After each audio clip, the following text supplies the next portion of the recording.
Anda kembali di Selamat Pagi Indonesia. Pemirsa, kita lanjutkan informasi pada hari ini. Dikenal sebagai aktivis dan aktif memperjuangkan hak asasi manusia, Mugianto ditunjuk Presiden Prabowo Subianto menjadi Wakil Menteri Hak Asasi Manusia periode 2024-2029 mendampingi Menteri HAM Natalius Pigai. Nah, jadi siapa sebenarnya sosok Mugianto ini? Bagaimana jejak karirnya, Iqbal?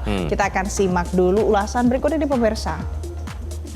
Mugianto, MAP, Wakil Menteri Hak Asasi Manusia. Mugianto Sipin dilantik Presiden Prabowo sebagai Wakil Menteri Hak Asasi Manusia periode 2024-2029 pada Senin 21 Oktober 2024 di Istana Merdeka, Jakarta. Ia mendampingi mantan Komisioner Komnas HAM Natalius Pigai yang menjadi Menteri HAM. Mugianto lahir 2 November 1973. Ia menyelesaikan pendidikan di Fakultas Ilmu Budaya Universitas Gadjah Mada, Yogyakarta. Semasa kuliah, Mugianto dikenal sebagai aktivis pro-demokrasi. Ia juga dikenal sebagai sosok yang aktif dalam memperjuangkan hak asasi manusia. Rekam jejak itulah yang kini membuat dirinya dipilih untuk mengemban tugas menjaga penegakan hak asasi manusia di Indonesia bersama Natalius Pigai di bawah pemerintahan Presiden Prabowo Subianto. Sejumlah kasus pelanggaran HAM di Indonesia masih terus terjadi.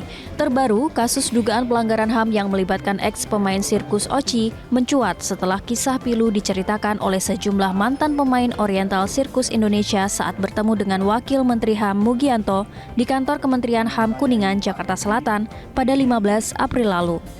Menyikapi kasus tersebut, Wakil Menteri HAM menyebut pihaknya akan berkoordinasi dengan pihak terkait soal dugaan penyiksaan. Ia menyatakan negara memiliki tanggung jawab untuk melindungi warganya dari segala bentuk pelanggaran HAM. Sebelumnya, Mugianto juga menyatakan komitmennya untuk mengawal penuh laporan mengenai kasus kekerasan yang melibatkan kriminal bersenjata atau KKB. Ia meminta bahwa kekerasan di Bumi Cendrawasih harus segera dihentikan. Melalui Kementerian HAM, diharapkan penyelesaian kasus pelanggaran hak asasi manusia dapat segera diselesaikan dan menjadi komitmen negara untuk mengawal bersama.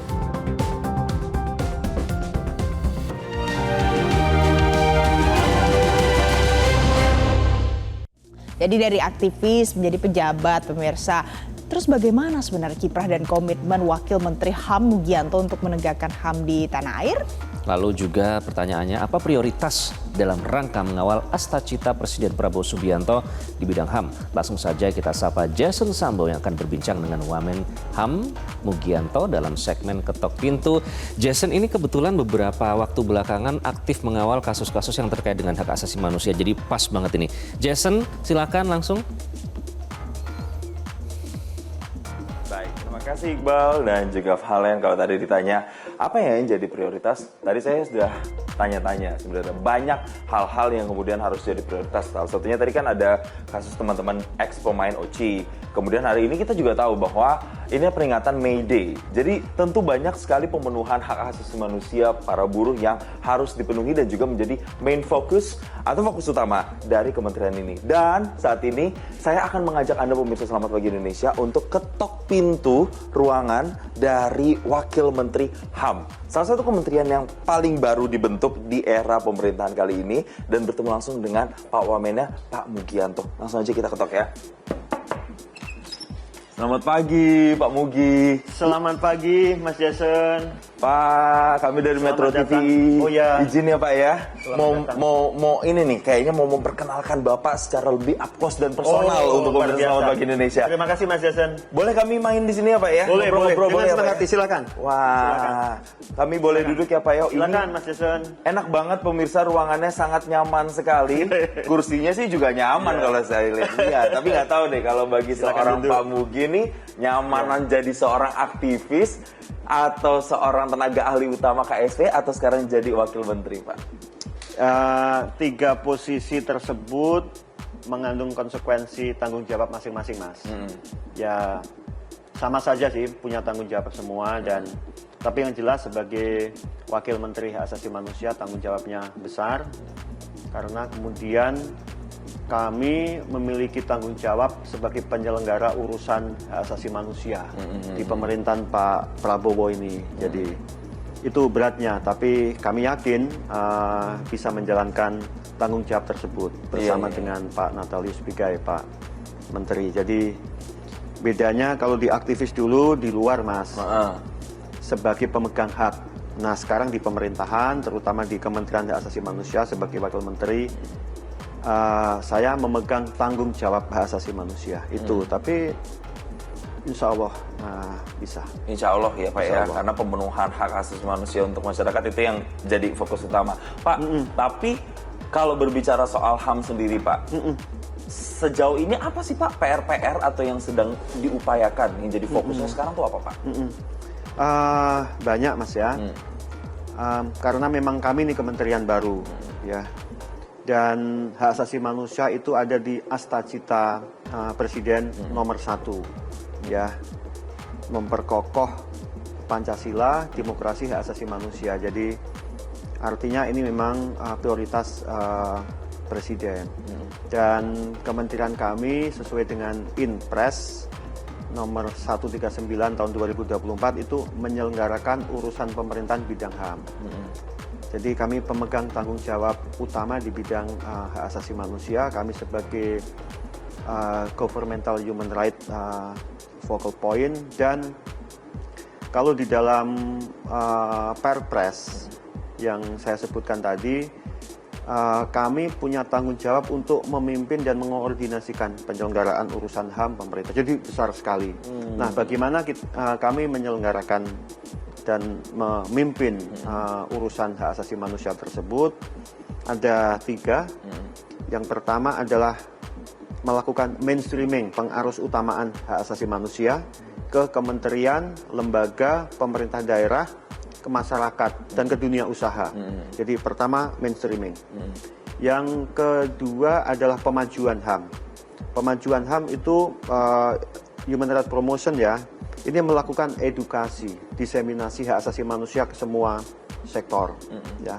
Semua kelompok pemerintah maupun masyarakat, termasuk dunia usaha. Dan yang ketiga adalah penegakan hak asasi manusia. Penegakan hak asasi manusia, tapi penegakan yang kami lakukan di kementerian bukan penegakan hukum. Beda ya, penegakan hukum oleh lembaga hukum, oleh lembaga yudikatif. Kami penegakannya adalah ya misalnya ada peristiwa pelanggaran hak asasi manusia, ya kami harus turun. Ya harus turun mencari jalan keluar. Ya, termasuk pemenuhan hak-hak korban. Seperti yang terakhir yang ramai di masyarakat, misalnya tentang kasus Oriental Circus Indonesia, yang para pemainnya melaporkan ke kami banyak mengalami kasus kekerasan, pelanggaran hak asasi manusia, itu kami turun. Itu. Jadi tanggung jawab kami seperti itu Mas, besar. Kami adalah pemegang tanggung jawab hak asasi manusia, tentu saja berkoordinasi dengan kementerian lembaga yang lain. Oke, itu spesifik soal OCI berarti akan terus dikawal ya Pak. Sejauh ini pengawalannya spesifiknya sudah sampai mana Pak? Soal OCI, Oriental Circus Indonesia, memang sejak para korban itu melaporkan ke kami tanggal 15 April yang lalu, kami kemudian intensif ya melakukan pendalaman-pendalaman ya. Kemudian kita juga sampaikan update dengan Komisi 3 DPR dan Komisi 13, mitra kami juga. Dan tanggal 25 kemarin kalau tidak salah, kami juga undang pihak yang dilaporkan, yaitu pihak dari Oriental Circus Indonesia dan dari Taman Safari Indonesia. Karena kami ingin memastikan kita mendapatkan informasi dari kedua belah pihak. Dan kemarin kami mengundang sekali lagi para pelapor, para korban bersama penasihat hukumnya untuk melakukan pendalaman tindak lanjut. Dan rencananya besok kami juga akan melakukan upaya pendalaman lagi. Bentuknya apa belum bisa saya sebutkan. Dan dalam waktu dekat, dalam waktu sangat dekat, kami dari Kementerian Hak Asasi Manusia yang sudah mempunyai tim ya, tim untuk melakukan pencarian fakta ini akan mengeluarkan laporan dalam waktu dekat. Jadi dalam waktu dekat itu akan jadi laporan mohon masyarakat sabar. Sampaikan. Tapi memang Kementerian Hak Asasi Manusia menangani kasus ini dengan sangat serius, sebagaimana diminta oleh para korban, masyarakat dan juga diminta oleh teman-teman dari DPR baik Komisi 3 maupun Komisi 13. Oke, itu nanti yang akan kita Itu sama sih. update bersama begitu ya pemirsa ya. Tapi hari ini kan juga spesial ya Pak ya. Ini peringatan Hari Buruh. Ya. Tentu mereka para buruh ini juga sudah berkumpul di Monas. Nanti katanya informasinya juga akan ada presiden di sana. Tapi sebelum berbicara soal ke sana Pak, nanti saya akan tanya-tanyakan soal itu juga. Saya tertarik sama itu tuh Pak, yang ada di belakang Bapak, topi adat masyarakat Papua. Oh, oke. Kalau ditaruh sampai di situ, apakah memang punya filosofi khusus atau apa Pak yang membuat Ini- adat topi adat itu? ada Ini di saya situ, Pak? dapat kemarin setelah kunjungan ke Merauke, Mas. Ha-ha. Saya dapatkan dari masyarakat. Dan ini saya taruh di sini memang sengaja supaya saya selalu ingat tentang Papua. Jadi saya ingat ke belakang Papua. Kenapa Pak? Memang Kenapa? Karena Papua ini kan kalau ngomong hak asasi manusia selalu menjadi rujukan. Rujukan dalam artian Papua. Kamu harus ingat Papua. Papua banyak pelanggaran hak asasi manusia. Ya. Kan seperti itu. Ya, jadi masih ada kasus kekerasan di sana. Sampai kemarin aja masih ada kasus kekerasan ya, pembunuhan yang sadisme yang menurut saya seharusnya itu tidak nggak ada lagi harusnya, Pak. nggak ada lagi, harusnya tidak terjadi lah di Indonesia. Jadi masih ada kasus-kasus masa lalu yang belum bisa diselesaikan. Ya itu yang terjadi di beberapa tempat di Papua. Jadi saya tidak berbicara tentang semua tempat di Papua, hanya di beberapa spot saja. Tapi masih ada dan topi ini mengingatkan saya soal hal tersebut. Iya, Jadi dan memang Papua menjadi provinsi paling timur Indonesia yang harus mendapatkan atensi lebih terkait Betul. hak asasi manusia. itu yang kita harapkan. Semoga juga masyarakat di beberapa wilayah tadi ya Pak ya. Ya. Tidak seluruh Papua, tapi beberapa wilayah yang memang masih terjadi pelanggaran HAM itu benar-benar bisa Ya, terselesaikan. Pak, kami penasaran sebenarnya. Kami Ya. boleh nggak sih Pak Boleh, mengelilingi boleh, ruangan Mas. Bapak? Silakan, gitu ya? silakan. Jadi pemirsa, Silakan. ini ruangan tuh menurut saya lucu. Kenapa? Karena selain nyaman, tapi banyak juga ornamen-ornamen yang bisa nanti saya jelaskan. Tapi kayaknya kita harus jeda dulu Pak, karena nanti pembahasan yang menarik soal hari ini May Day dan juga kiprah seorang Pak Mugi menjadi seorang wakil menteri akan kita bahas usai jeda. Tetap bersama kami di Ketok Pintu di Selamat Pagi Indonesia.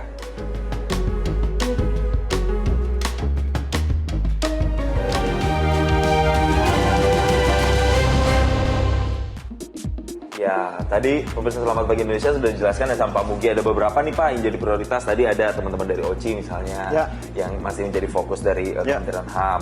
Terus kemudian ada juga itu masalah isu Papua Ya. dan wilayah-wilayah lainnya. Tapi yang nggak kalah penting adalah isu May Day hari ini Pak. Baik. Wah, kalau Iya, ngomongin betul. soal buruh ini saya kan tadi banyak hal-hal lupa ya. mengucapkan selamat Hari Buruh Mas tadi ke Mas Ah. Jason. Jadi selamat Hari Buruh Selamat Hari Buruh ya. supaya hak-hak buruh di Indonesia Nah, itu. semakin dihormati.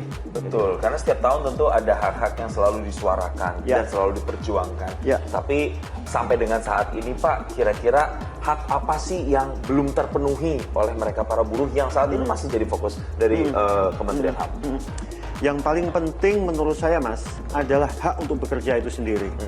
Ya, banyak pengangguran karena bekerja yang layak itu adalah hak asasi manusia. Itu yang harus dipastikan dan saya pikir itu juga sudah menjadi prioritas Bapak Presiden. Makanya kita mengharapkan investasi datang ya supaya lapangan pekerjaan bisa dibuka supaya mereka yang sampai saat ini masih menganggur bisa mendapatkan pekerjaan. Tentu saja itu hak atas lapangan pekerjaan. Yang kedua tentu saja adalah terkait hak-hak normatif para buruh ya. Upah yang layak, ya tempat kerja yang aman, hak-hak lain supaya tidak dipersulit, termasuk hak kebebasan berekspresi dan berorganisasi. Nah, ini hak berserikat itu juga harus dihormati karena itu hak asasi manusia.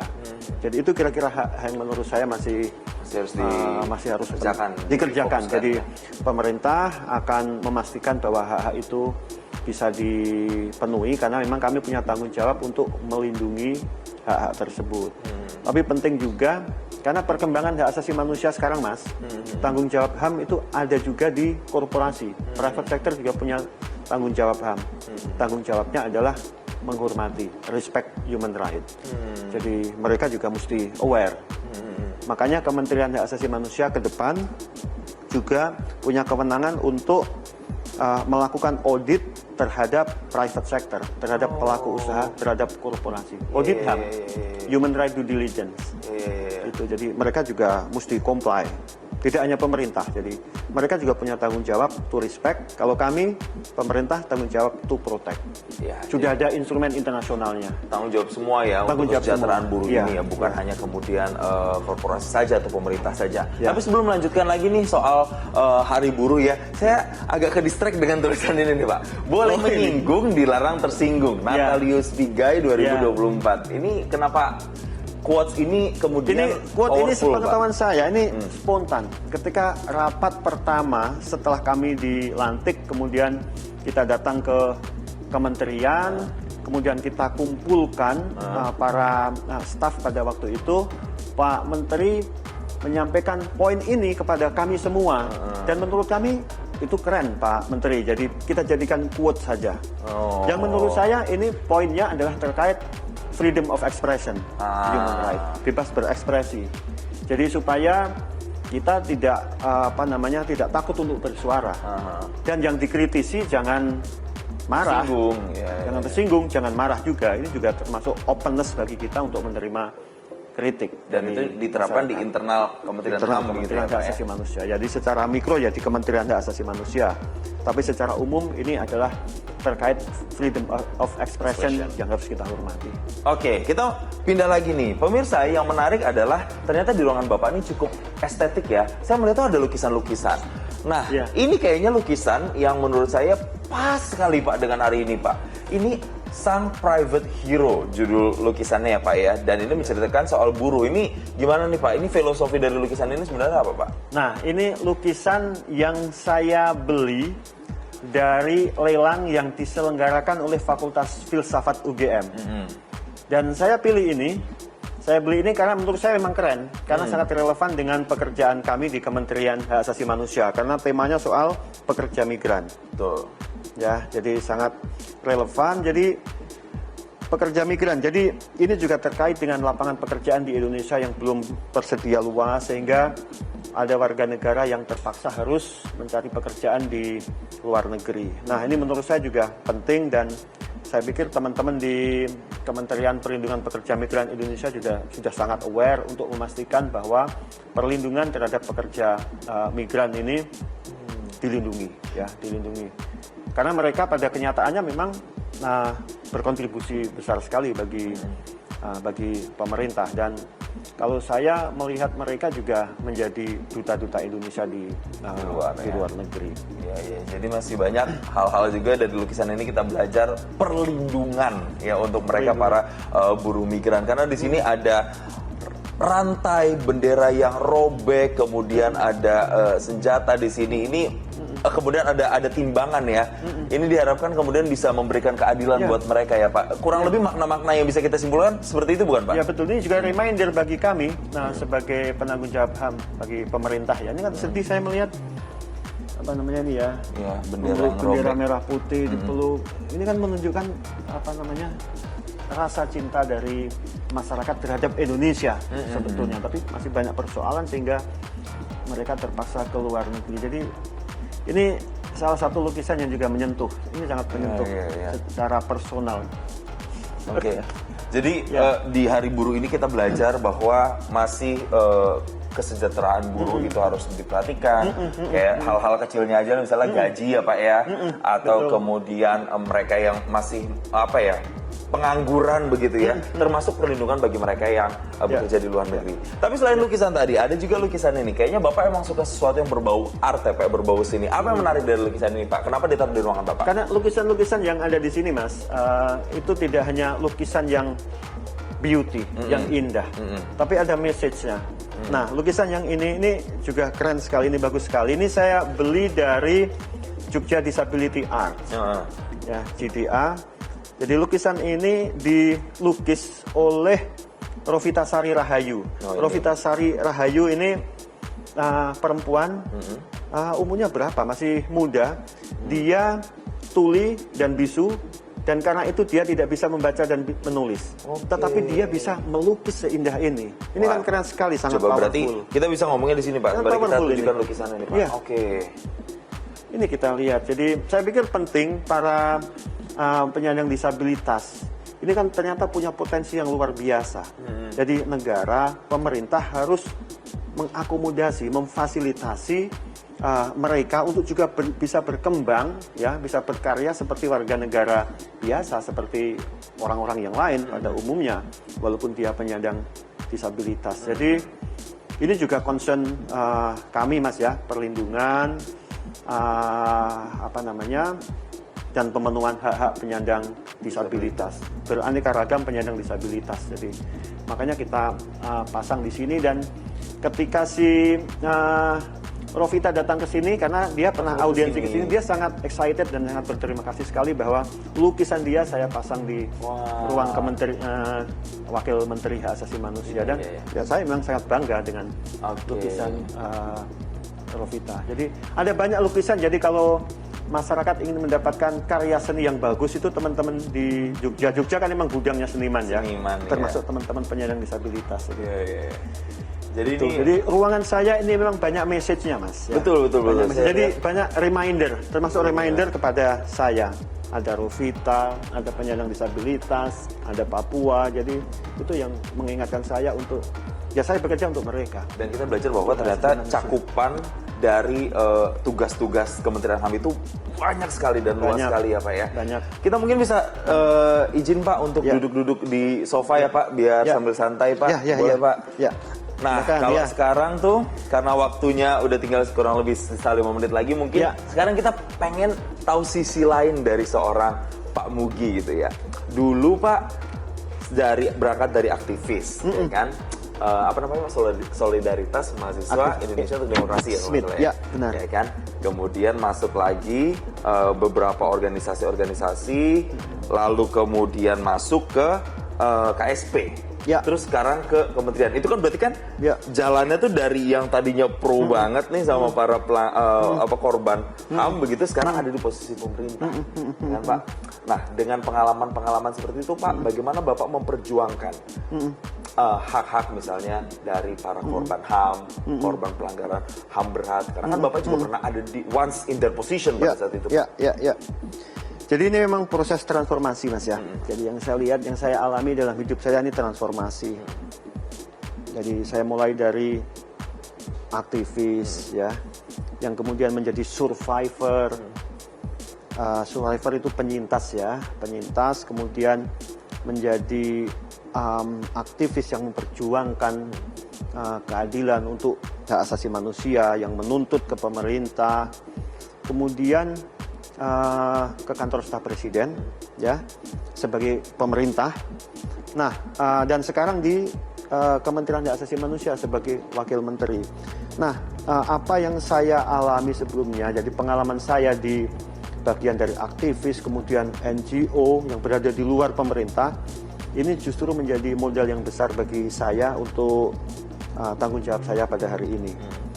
Jadi being part of civil society, kemudian menjadi bagian dari pemerintah ketika di KSP, dan sekarang punya kewenangan dan tanggung jawab yang lebih besar. Jadi saya kemudian bisa memiliki perspektif yang lebih lengkap. Karena saya pernah menjadi korban, tapi saya juga tahu bagaimana pemerintah. Itu yang kemudian dibawa supaya bisa menjadi input begitu ya Pak. Betul, ya kira-kira kemudian ketika menjadi Wakil Menteri Hak Asasi Manusia, kalau kita membuat kebijakan, mengeluarkan tindakan segala macam, itu kemudian pertimbangannya menyeluruh. Menjadi being impartial. Menjadi impartial itu penting untuk hak asasi manusia, supaya kita tidak hanya sepihak-sepihak. Makanya ketika menangani kasus misalnya Oriental Circus Indonesia, yang kami pastikan kami mendapatkan data, keterangan, informasi dari setidaknya kedua belah pihak. Pak, terakhir banget, singkat banget Pak, di pemerintahan sebelumnya itu Pak Presiden ke-7 Republik Indonesia Jokowi itu waktu itu menyatakan ada 12 pelanggaran HAM berat yang diakui, dan kemudian pemerintah saat itu juga mengupayakan untuk memberikan mereka kesejahteraan, pemulihan begitu bagi para korban pelanggaran HAM berat pada saat itu. Nah, sampai dengan saat ini apakah itu akan terus menjadi fokus dan akan terus dilanjutkan? Karena mungkin mereka yang saat ini menerima pemulihan itu menunggu-nunggu Pak. Akankah itu dilanjutkan Pak? Benar Mas, jadi sampai hari ini saya secara personal masih menerima WA terus. Mas Mugi, Pak Mugi, kapan dilanjutkan program yang kemarin? Jadi memang ada ekspektasi ada harapan yang luas dari masyarakat, terutama masyarakat korban agar program tersebut dilanjutkan. Dan memang Kementerian Hak Asasi Manusia sudah mengeluarkan kebijakan baru, karena kebijakan yang lama yang dikeluarkan oleh Pak Jokowi itu Inpres dan Kepres itu harus diperbarui. Jadi draft sudah selesai di Kementerian Hak Asasi Manusia dan akan segera kami sampaikan kepada Bapak Presiden untuk minta arahan lebih lanjut. Dan tapi kami ingin untuk ya. melanjutkan hal baik ini. Oke, ini tentu menjadi kabar baik tentunya di peringatan Hari May Day juga dan bagi mereka para korban pelanggaran HAM berat di masa lalu, bahwa nantinya program ini akan dilanjutkan, cuman instrumen resminya nanti akan kemudian disusun di pemerintahan saat ini. Betul, Karena Mas mohon Jason. maaf Pak, waktu kita yang terbatas, ini perbincangannya seru sekali, tapi tentu ini meningkatkan awareness kita soal hak asasi manusia di Indonesia. Semoga kita sama-sama membuat masyarakat Indonesia sejahtera, kita saling berpegangan tangan untuk kemudian membuat HAM itu di Indonesia itu benar-benar setara, merata, dan bisa menjadi kebahagiaan semua orang. Terima kasih. Terima kasih Pak juga, Mas Menteri, Jason. Pak Mugi, seorang aktivis dan juga yang saat ini menjadi Wakil Menteri HAM, telah berbincang bersama kami di Selamat Pagi Indonesia. Sukses untuk tugas-tugasnya. Nanti ke Monas ya Pak ya. Oh iya, dengan teman-teman kita akan buruh dan coba lihat nanti apakah masih ada. Baik. Atau... Terima kasih Terima Pak, kasih Mas Jason atas waktunya. sudah Terima datang kasih. ke kementerian dan membantu kami mensosialisasikan hak asasi manusia. Baik. Hak asasi manusia untuk semua. Itu dia, hak asasi manusia untuk semua. Kalau gitu, saya kembalikan lagi ke rekan Iqbal dan juga Valen terkait dengan beberapa informasi menarik pastinya yang masih akan dilanjutkan oleh rekan-rekan. Silakan, Valen dan juga Iqbal. Baik Jason, terima kasih Jason. Terima kasih Jason. Langsung bersama dengan Wakil Menteri HAM. Kita nantikan komitmen dari janji-janji yang sudah diberikan tadi ya. Kalau begitu pemirsa, nanti usai jeda kami masih akan kembali untuk Anda. Tetaplah bersama kami. Jelajahi cara baru mendapatkan informasi. Download Metro TV Extend sekarang.